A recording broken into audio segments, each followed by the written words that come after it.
আল্লাহ নবী হাদিসের মধ্যে বলেন, মুরু আওলাদাকুম বিসসালাতি ইযা বালাগু সাবা সিনিন।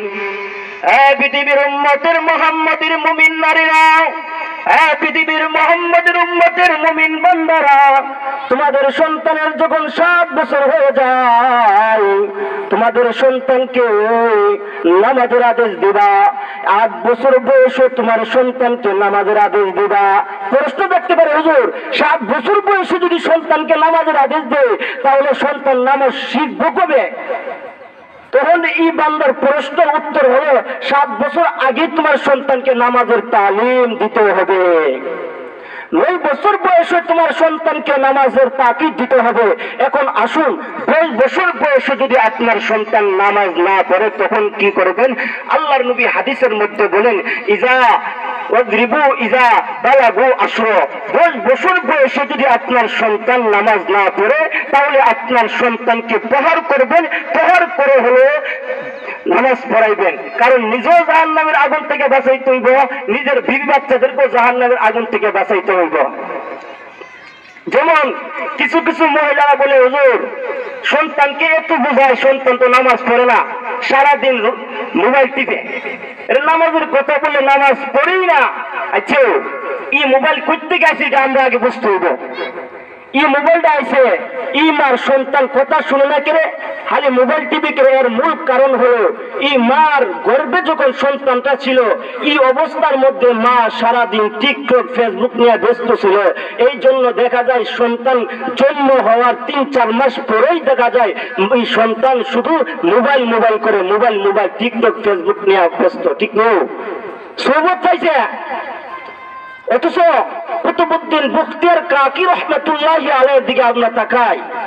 কুতুবউদ্দিন বখতিয়ার কাকি রহমাতুল্লাহি আলাইহিকে কুতুবউদ্দিনের মা কুতুবউদ্দিনকে মুক্তবের হুজুরের কাছে দিয়ে আসছে, হুজুর আমার ছেলেটাকে পড়ায়েন।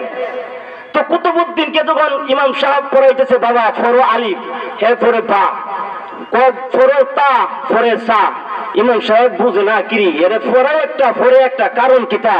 এক পর্যায়ে ইমাম সাহেব 15 পারা কোরআন শোনায় দিছে। সুবহানাল্লাহ, জুড়ে কোন ইমাম সাহেব দৌড়াইয়া কুতুবউদ্দিন বখতিয়ার কাকি রহমাতুল্লাহি আলাইহির মার দরবারে হাজির। এর কুতুবউদ্দিনের মা বুঝে আসে না। তুমি বলেছো তোমার সন্তানকে আমি আলিফ বা পড়ানোর জন্য, কিন্তু তোমার সন্তানকে আমি পড়াই আলিফ, সে পড়ে বা। এক পর্যায়ে সে আমার 15 পারা কোরআন শোনা দিছে। কুতুবউদ্দিন বখতিয়ার কাকি রহমাতুল্লাহি আলাইহির মা বলা আরম্ভ করে দিছে, গো ইমাম সাহেব, আমার এই সন্তান যখন আমার গর্ভে ছিল, আমি পরিপূর্ণভাবে রবের ইবাদত করতাম। আমার সন্তান যখন আমার গর্ভে ছিল, আমার 15 পারা কোরআন তেলাওয়াত করেছিলাম। আমার মনে হয় এই 15 পারা কোরআন তেলাওয়াতের বরকতে আমার আল্লাহ আমার সন্তানটাকে 15 পারা কোরআনের হাফেজ বানিয়ে দিছে। সুবতে চলে তোরা চলে কোনাদ, সুবতে চলে তোরা চলে কোনাদ। এক জমানা সুবতে বে আউলিয়া, এক জমানা সুবতে বদি বখতিয়া। বান্দা তুমি যদি আল্লাহ ওয়ালা বান্দাদের সাথে চলো, আল্লাহ ওয়ালা হইবা। তুমি যদি সুর সাথে চলো, বান্দা সুর হইবা। ডাকাতের সাথে চললে ডাকাত হইবা। আল্লাহর উলিদের সংস্রবে থাকতে পারো, আল্লাহর উলিতে পরিণত হইবা। এজন্য আপনাদের সন্তানকে নামাজি বানাবার দরকার আসেনি, নামাজিওয়ালা বানাইতে হবে। কারণ নিজেও বাস্তবে নিজের সন্তানদেরকে জাহান্নামের আগুন থেকে বাঁচাইতে হবে। কিছু কিছু মানুষ বলে, হুজুর জাহান্নামের আগুন থেকে আমাদের সন্তানকে বাঁচাইতাম কেন, আমরা বাঁচতাম কেন? জাহান্নামের আগুন তো সন্তানদের বাঁচানো লাগতো না, আল্লাহই তো বাঁচাইব। এমন মানুষ আছে না নাই? বলে আমরা নামাজ না পড়লে কি আছে, নামাজ না পড়লে কি হবো, কিন্তু আমাদের ঈমানটা বড় মজবুত। এমন পণ্ডিত মার্কা লোকের অভাব নাই, আছে?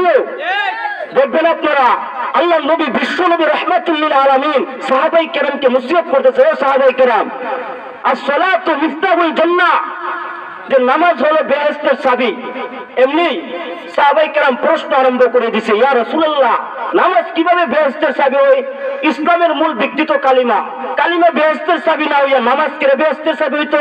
আল্লাহর নবী বলেন, ও সাহাবায়ে কেরাম, আসলে কালিমাই বেহেশতের চাবি, তবে এই চাবির দাঁত হলো নামাজ।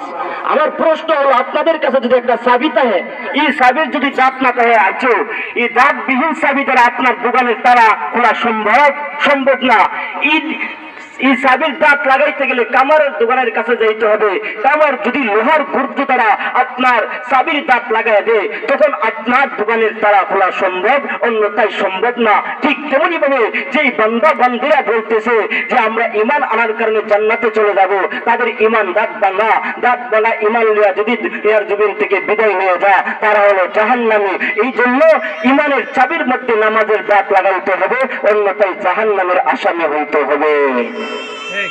আর জাহান্নাম এমন ভয়াবহ হবে, আল্লাহ নবী বিশ্ব নবী রাহমাতুল লিল আলামিন জিবরাইলকে বলতেছে, ও ভাই জিবরাইল, আজকে অনেক দিন পর্যন্ত তাকাইতেছি, তোমার চেহারার মধ্যে আমি বিন্দু পরিমাণ আনন্দ দেখি না, কারণ দেখিতা?